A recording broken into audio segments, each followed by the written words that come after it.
I will start my arguments in 3, 2, 1. Over and over again, Psycho-Revisionism paints political dynasty as the villains of democracy, using fake fears of nepotisms, side captures, and authoritarianisms. But the reality is, their sites give us no real proof that removing political dynasty actually improves democracy. Instead, they give us a romantic version of democracy that ignores how politics actually work in a developing country like Indonesia. They fail to prove that abandoning dynasty will actually fix this problem, because the real issue is not the surname, it's the systems. This debate isn't about choosing utopia or dystopia, it's about choosing realism over idealisms. It's about for against it, it's about institutional strength and governance, not surname, and which is exactly why I'm from the opposition scene probably stand against this motion, because banning or rejecting political dynasty would do more harm to political access, representations, than stability, especially in a developing country like Indonesia. Before I move to my main argument, let's refute the main claims that the provision system gives. The first things that they said, because political dynasty create power imbalance and destroy fair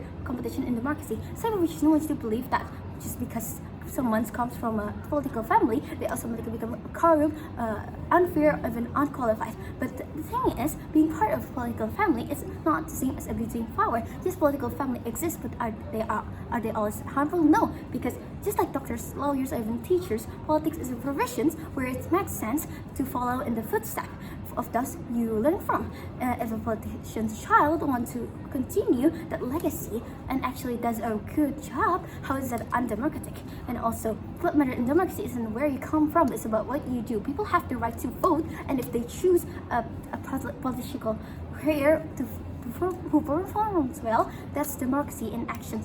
And also, my dynasty is don't eliminate political competition. Propositions paints dynasty as monster who lock out other politicians, but dynasty still have to win elections. They still need to debate, they still need to campaign and also be voted in the public. And if they win, it's because people voted for them, not because the system is rigid.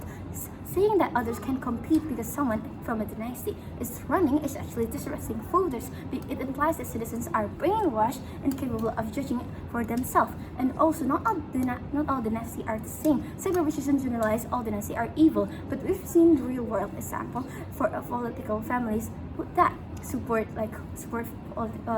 transparency and reform, and also from well under pressures and many more. And in fact, many dynasty members work hard to maintain a clean image because they constantly under public society. And also, they said that political dynasty reduce democratic participations and create despair. And this argument is so emotional because it's based on assumptions and that don't reflect reality. My response is voter disengagement comes from bad governments, not the dynasty, because proposition says people stop voting because they feel powerless under dynasty. But it's true, people disengage when then they feel unheard, or even policies don't improve their lives and promises are broken. And that's a governance issue, not a dynasty issues. In fact, if someone from a political family performs well, people feel more respected, not less. And it's not the surname that kills hopes, it's a broken system. And also, fear, repressions, and authoritarianisms are not exclusive to dynasty. Propositions links political dynasties to threats like media control or even electoral fraud, but those are threats of authoritarian regimes. We can led by anyone, dynasty or not.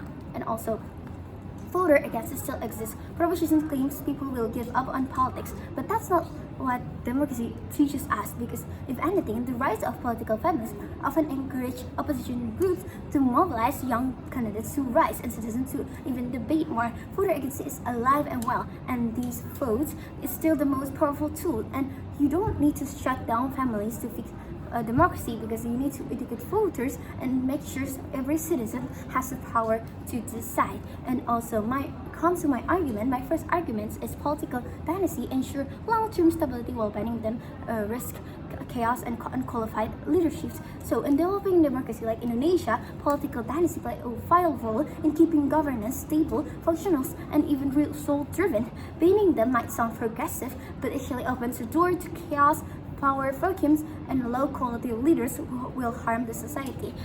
So my reason, first, political dynasty are the only stable force in many weak democracies. In countries where political parties are weak and leadership training is rare, dynasty will become the only functioning political machines they have long-term network, experience, and a policy that trust that most new candidates simply don't. And also B, reigning dynasty creates dangerous power vacuums. Let's say you block all political family, who will replace them? Because in reality, it's not always fresh, competent new leaders. It's often like celebrities, influencer, or even populist candidates with big promises but no vision for the dynasty. Election will be a popularity contest, not a contest of ideas. And also C, an experienced leader can cause real damage. Just because someone is new doesn't mean they're better. And in fact, new leaders often don't understand the bureaucracy and also waste public funds and even get manipulated by stronger actors. And also this can impact to governments become unstable and elections become about fame, not capability, and public trust can actually be disappear. So if we really want democracy to work, we shouldn't destroy the bridges that hold it together. Political dynasty, when kept accountable, can offer the experience and the quantity and trust they needed to keep developing nations like Indonesia. And also my second argument is democracy means trusting the voters, not limiting their choices. At the heart of every democracy lies one simple truth: the power belongs to the people. Banning political dynasty means removing the people's right to choose. Just because someone's last name that's not protecting democracy, that's undermining it. And also my first reasons is A, voters are not stupid, brainwashed, or even passive. Side provisions keep saying voters are manipulated by famous name, and that's an elitist and patronizing view. In reality, voters in modern democracy have access to social media, to public records, and even political educations. They're not just voting because of surname, they vote based on track record, public service, visibility, and accessibility in the community, and many more. So in B, dynasty still have to earn public trust. Even if someone comes from a political family, they still have to fight for their votes.